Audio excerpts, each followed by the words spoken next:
Hello and welcome to the first episode of War Thunder.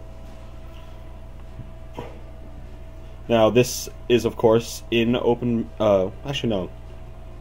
This is in closed beta.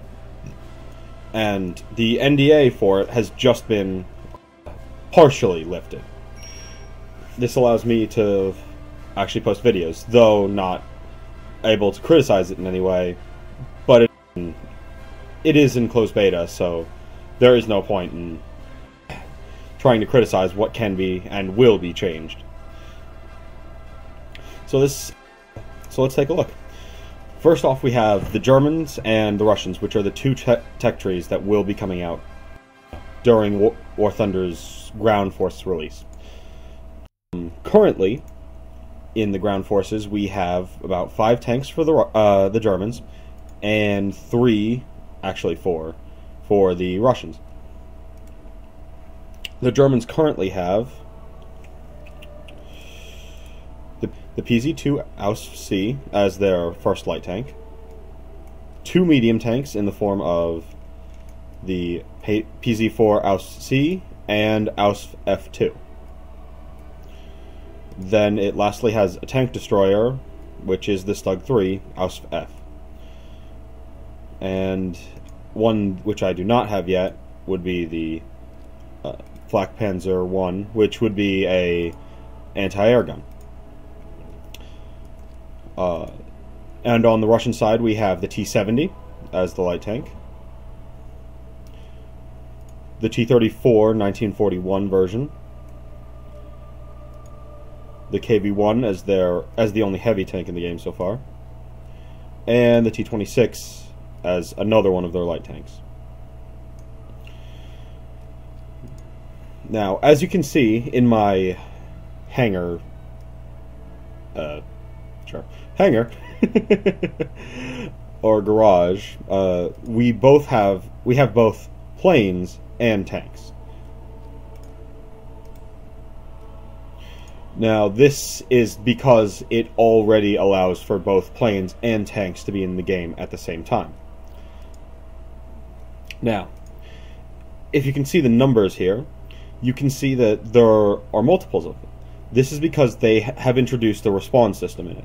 So, the lighter, the more... Actually, yeah, the lighter, the less advanced the tank is, generally the more lives you have. So, with the medium tanks and the tank destroyer, I have about 3 lives each. The light tanks, you'll see I'll have 4 lives. And the heavy, we only have 1. Same as the planes.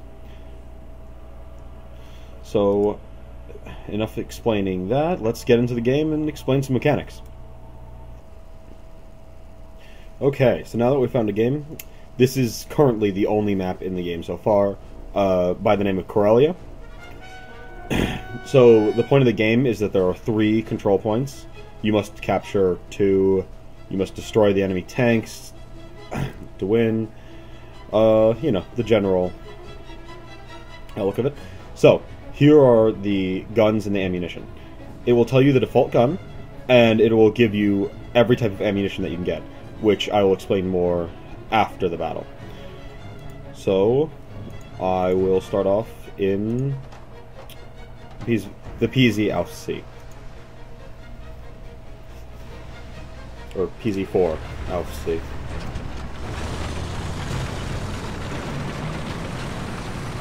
Now, as you can see, the spawning locations are a little bit weird in that you can, in fact, spawn on top of other tanks.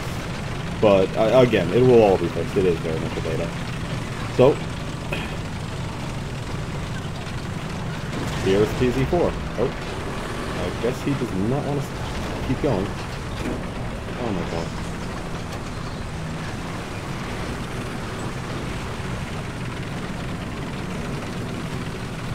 Okay, so, as you can see, we have the as you can see, so far we have the 75mm howitzer that the Germans initially put on their tanks to fight infantry. Not exactly the best against tanks, but okay. Now, as you can see, up top, to the top left, you can see the RPM, the speed, and which gear it is in. Now, this is important to check how fast you will get, as he will slowly change gears, and as you upgrade your driver, it will slowly become better at that. He will slowly become better at that. Let's take a look at the minimap. Now, the minimap is set up very much like the one in World of Tanks. That's very much the same. And as you can see, tanks like to slow down a lot as you turn, and as you hit worse ground you have less ground resistance.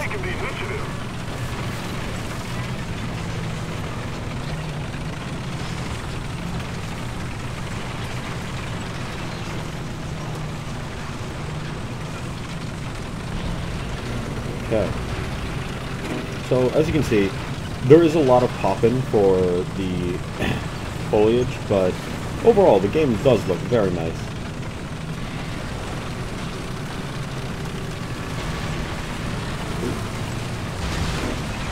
Now there is breaking of modules and tracks and all of that, but the only thing that you truly can fix is your tracks.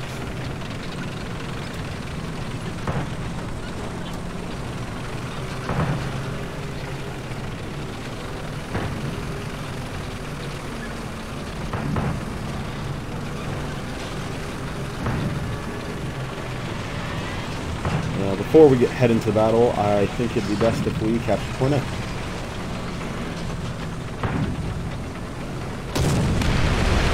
Oh, that's not good.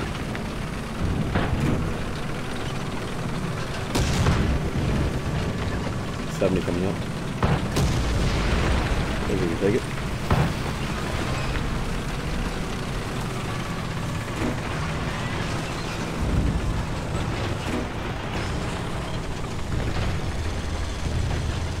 Now, you can probably hear him changing gears, and you'll be able to see when you're actually doing damage. Now, zooming in, unfortunately, it just seems to be like War Thunders in the fact that you can only just look a little bit closer rather than actually having the first-person zoom, like World of Tanks. But it does work. It works fairly well. And, again, beta, so not everything's in there. Especially tanks. Okay, we have almost captured A. Allied forces have captured a zone. There we go. And as you can see, airplanes are in the sky within the same battle, which even in beta, that is amazing.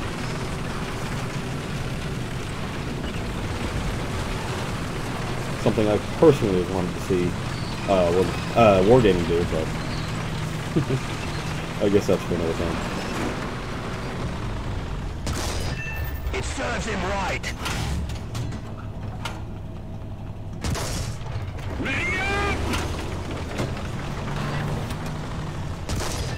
Got him. Now, you can see there we destroyed the Flak Panzer. Also, as you can see, there are Russians and Germans on both sides, so it's not yet historical battle level, but... Oh, and they seem to be capping A again. I'm guessing the T-70 got around me.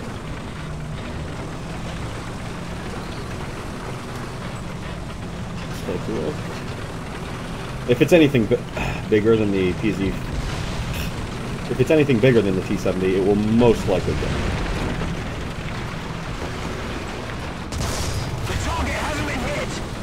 Oh, looks like we are friendly. The gunner is unconscious. But you destroyed, good. And it seems we've lost our gunner. That's not. Oh, I think we may have also damaged our turret. And once again, we will be capping. I guess I'm doing a bad job of showing you the respawns, but at least we'll be able to show you a victory.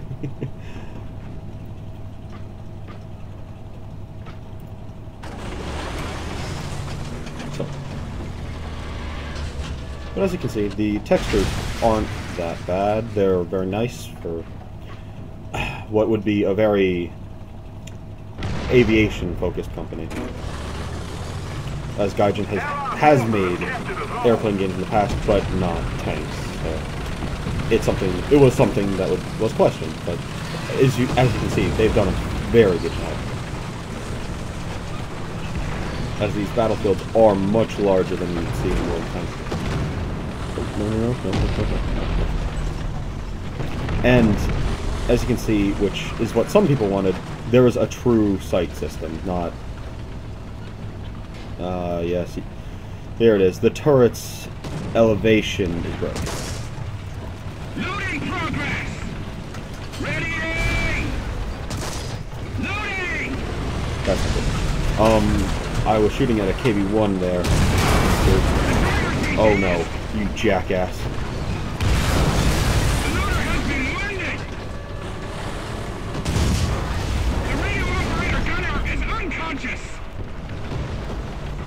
Okay, so looks like we've just been killed by our friendlies, so... yeah, that's... being pushed out still is in the game. So, let's switch over to our Stug.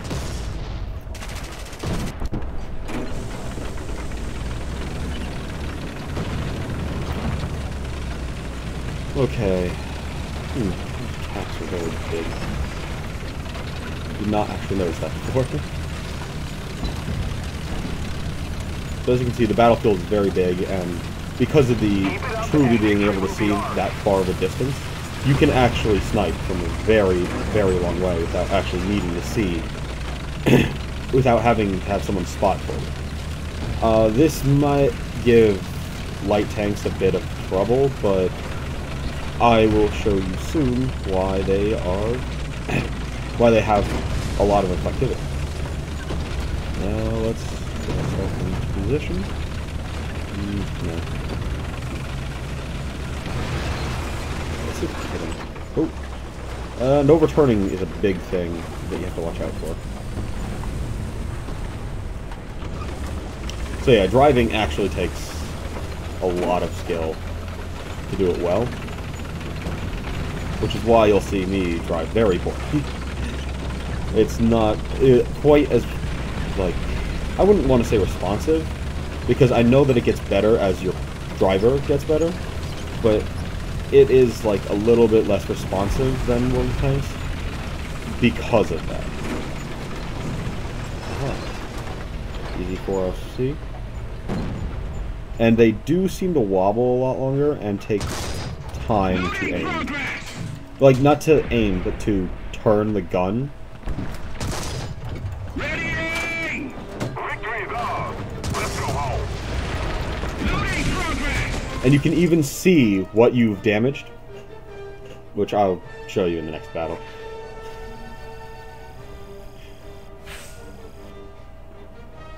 Now, as usual with War Thunder, they give you all of the specifics of what you've got. Buy the tracks. Now, this is the research system. Every time that you do well and gain XP, you will be able to research something. So, it will give you the option of what to research next. The camouflage, although it is a true sight system, when your name comes up is when you're spotted. Like when you have a very red name tag that everyone can see through trees and terrain, that is affected by your camouflage, which is why this camouflage works. And then the turret drive allows you to turn the turret faster, I think. Yes, slightly increasing its speed. Very slight. But oh, and it seems we've completed that too. Let's... oh my god.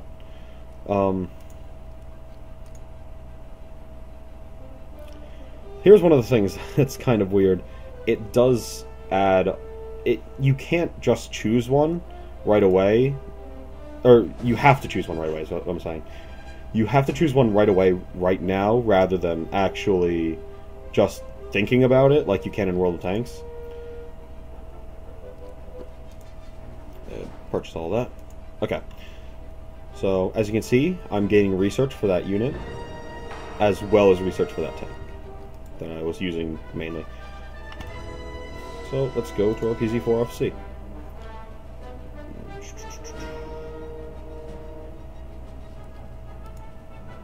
Now, modifications brings up what your research tree is. Now, this has 3 different sections: mobility, protection, and firepower. Mobility is everything from tracks to your engine. So, as you can see here, you'll have tracks, so they can be replaced faster, and it'll improve your handling and passability on terrain. Then there's the suspension, which again is, it just basically, it's what they say is it's replacing older parts, but it just basically improves your capacity, and it basically just improves your ability to move faster, fire while moving, increased brakes, filters for combustion, cleansing of air, oil and fuel filters, increase engine capacity. So I'm guessing that means more horses, basically. And here you can see the top tier. Now, this is what makes light tanks and medium tanks extremely useful against the more heavily armored heavies and TDs. This artillery support can help you destroy the enemy much faster, as basically what it is having your own plane come in and bomb things for you. I know it's not actually a plane, but it's actually artillery. But it is basically this. So if you're having trouble, say, against the KV-1, which is the most heavily armored in the game so far, what it'll do is it will fire down artillery that you'll have to aim. I have not yet unlocked this, but I will show this in the incoming videos. Now, if you can see right here, I have also unlocked new shells. So now I could use these. No, these. Now, one of the great things about the penetration is it will tell you the penetration from a distance. So you have from 10 meters, you have 45 millimeters of penetration. 100, 43. 500, 35. So it changes by which ammunition you use. See here, here you can see it changes to 81 millimeters constant. So these heat shells are very much better. And then you have the Sprigget shells, which are the HE shells. You don't see any penetration because they don't penetrate. They just, fire away. So let's select these. As you can see, they do cost lions if you do change to better ammunition. It's kind of like the World of Tanks system, except your basic ammunition does not cost any money. So here are again the upgrades to your crew. You have everything that would be normal, and then you have driving instead of flying, targeting, range finding, your basic skills. Now, one thing that has not been implemented, but I would love to see, is the machine gun firing, which you seem to be able to do on the radio operator / gunner and your tank commander. So let me just put a couple in.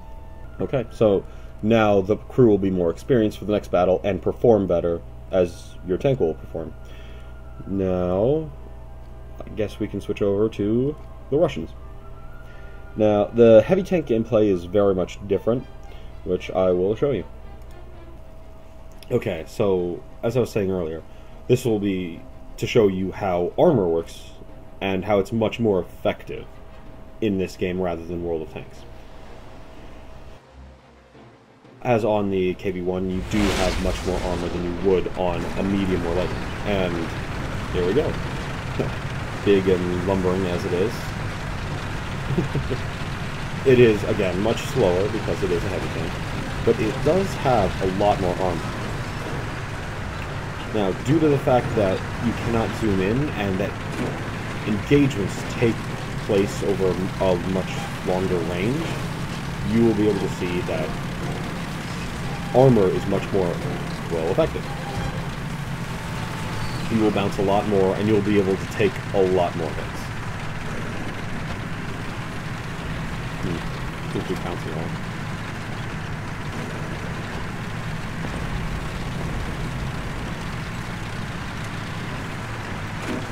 Oh, let's take point B.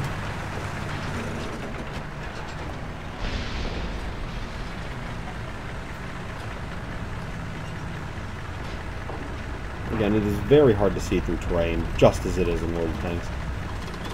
And that will be the most that your vision will be obscured. And whereas bushes in World of Tanks would keep you from being spotted altogether, bushes in War Thunder help you just to not be able to get hit because people can't see. So it works the same, but one's forced and one is not. Enemy forces have captured that zone.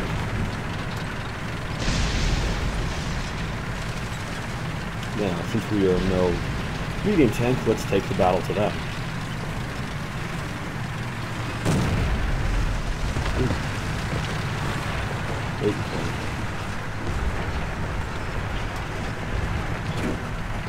So as you can see, while turning, it does decrease, does lower your gear a lot,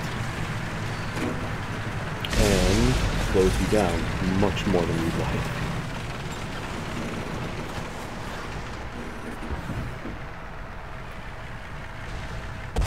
Loading! Loading progress!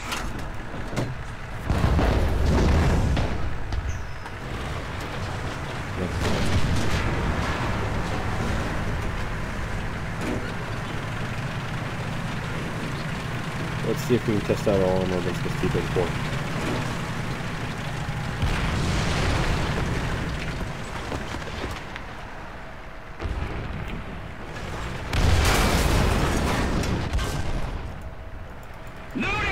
As you can see, just like in World of Tanks, depression is definitely a thing. There we go. And the reticule does change to what, to whether or not you can pen, but it's not always correct, just like in World of Tanks. They seem to be capturing A, which isn't good, but let's go test out our armor a little bit more, shall we? Now, the the Germans have a lot more penetration. It serves him right. Enemy forces have captured a zone. But the Russians do seem to have better armor. They can already start to see the where they sort of take place, or where the balancing starts to take place. And moving a fate.